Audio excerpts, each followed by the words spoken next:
What was your moment where you were like, holy crap, these people are full of it? Well, I mean, you probably always felt that about the corporate press. Well, I've always felt that about the corporate press, but then I didn't understand was what happened with Trump is that people like, and it wasn't just TYT, but that was the people I was a part of, right? And they just became the opposite of what they're supposed to be, right? They're supposed to push back against the corporate narrative, even when if it's somebody that they hate against Trump, you're supposed to tell the truth, and they wouldn't do it. And they just kept repeating CIA and FBI talking points about everything, including Julian Assange, which was disgusting. As they were, I'm debunking the bullshit articles about Julian Assange and Paul Manafort visiting him at the embassy in London, even though they don't have any pictures of it. I'm debunking that in their studio. They come on after me and they push that story. So you're at the Young Turks and you're like, this is a lie. And then 20 minutes later, they're like, actually, it's true. No, this is 100% true. But I couldn't, my jaw was on the floor when they did that. How did you get involved with the Young Turks? Oh, well, I had an hour's Comedy Central special called Citizen Jimmy, which was chosen Best of the Year by iTunes. Thank you very much. And the reason why I tell you that is because if I don't, nobody will. So they saw it. Somebody who worked there saw it. And when Cenk got his job at MSNBC, he was a host on MSNBC, they needed guest hosts.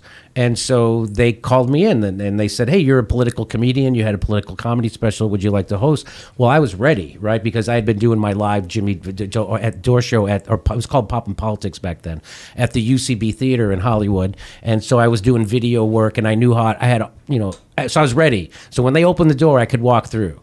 And they told me, they said, I'll never forget, they said, don't read the comments because everybody's going to hate you. They only like Cenk.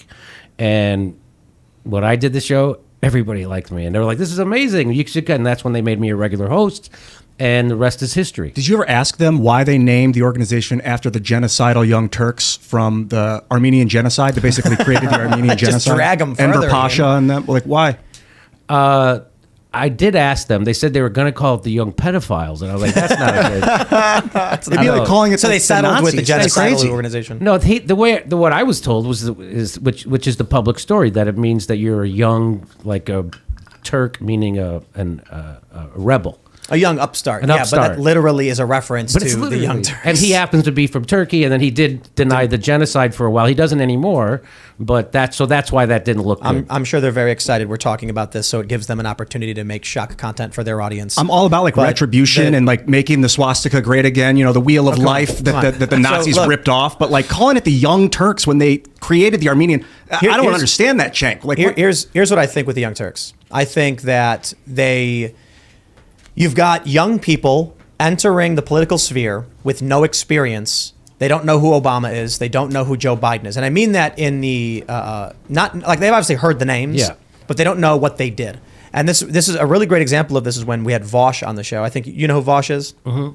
He said, when I asked him, don't you know about what Joe Biden did when he was in the Obama administration? I mean, from 08 until 16, he goes, I was in high school. I don't even know anything about that. And well, I don't blame him. This is how the Democrats operate. Yes. They target young people who aren't old enough to know that they're psychotic and evil, and then say we should lower the voting age to 16. So for the Young Turks, what I think happens is they've got a new, younger audience. They're more woke. They're more leftist. They're very tribal. And if they go the honest route, they're right-wing conservatives now. But there is a faction of liberals who are tribal and have always been and are probably aging with them. So I have to imagine there's a point where Cenk Uygur was sitting in his chair, sweating bullets, thinking to himself, this story's not true, but if I don't say it, we're going to lose all of our members. I have no choice but to say it. And then he does. And that becomes his thing. And I have to imagine it's psychological torture, but he's trapped in that world now. I think that's why he's become so angry and so and screaming and yelling, because he knows he has to lie to people. There's no way a person who runs a business like he does, who reads the news like he does, is unaware that he's lying. Because if you take 10 seconds, I'll give you the example. Donald Trump called white supremacists very fine people. Never happened. I remember I was watching that press conference and he said they should be condemned totally. And I was like, well, how about that? And then the next day, all of a sudden, they're like, Trump called white supremacists very fine people. And I was like, what? No, he didn't. Someone like Cenk Uygur or Anna Kasparian, if they come out and tell people the truth, like you mentioned with Paul Manafort, they're going to lose money. A lot of it, they're going to get attacked. They're going to lose street cred. So they opt for, I'm just going to say what the audience wants to hear. Someone like me at the time, I said, I'll tell you what's true. It ends up working out for me in the long run. I think for you as well. Right now, you've got crossover between people on the left and the right who are like, Jimmy's an honest guy. I either agree with his opinions or I don't, but those people are liars.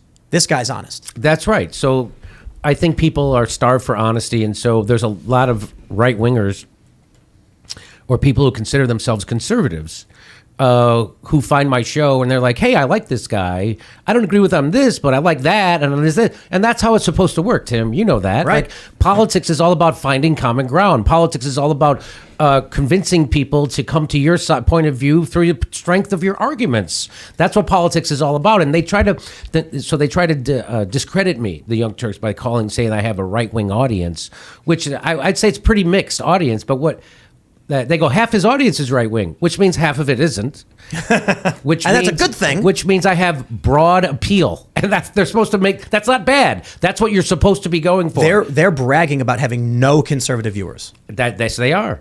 And so how are you going to turn anybody? So I get comments all the time also that I used to think this about that, and now I don't because of Jimmy. I used to think this, but now watching him, I think this. And so I've turned people's opinions on things, which is what you're supposed to do, which is what I want to do with this show, right?